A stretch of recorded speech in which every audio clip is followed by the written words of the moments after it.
As part of the academic writing and presentation module, our tutors brought our students to the library and participated in the digital quest.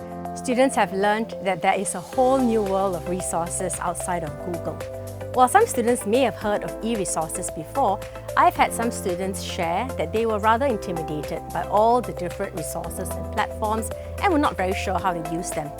So the digital quest taught our students how to make use of such resources, especially the Library Digital Toolkit, which is a set of curated e-resources for HMIS students. So our students have been making use of these resources for their assignments and projects, improving the quality of their work. Capital IQ Pro, or Cap IQ in short, has many functions that can help our students to enhance their learning.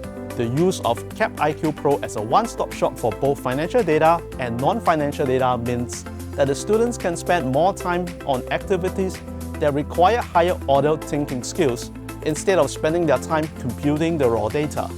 With the shift towards self-directed learning in recent years, I think the pressure to learn on the student ends has grown tremendously.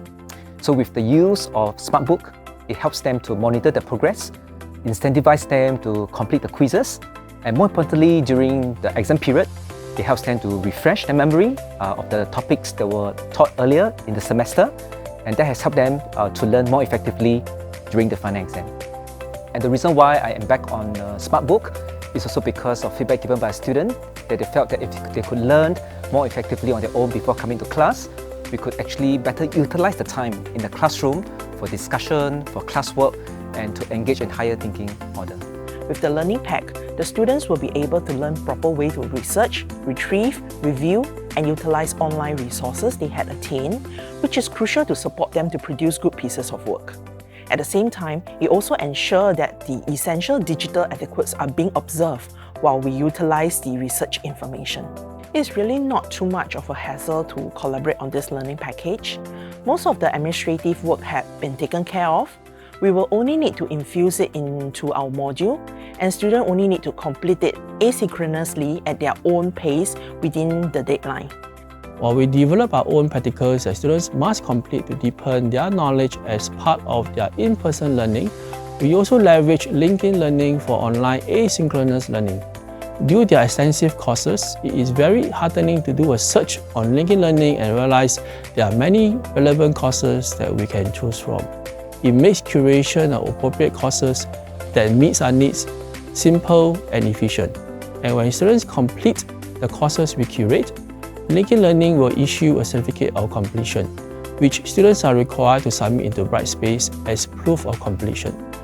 We realize that when students have done their online asynchronous learning, the questions they ask in class are much more sophisticated, no longer just the what, but the why. For us as ICT lecturers, one of our biggest issues is that our content becomes obsolete fast.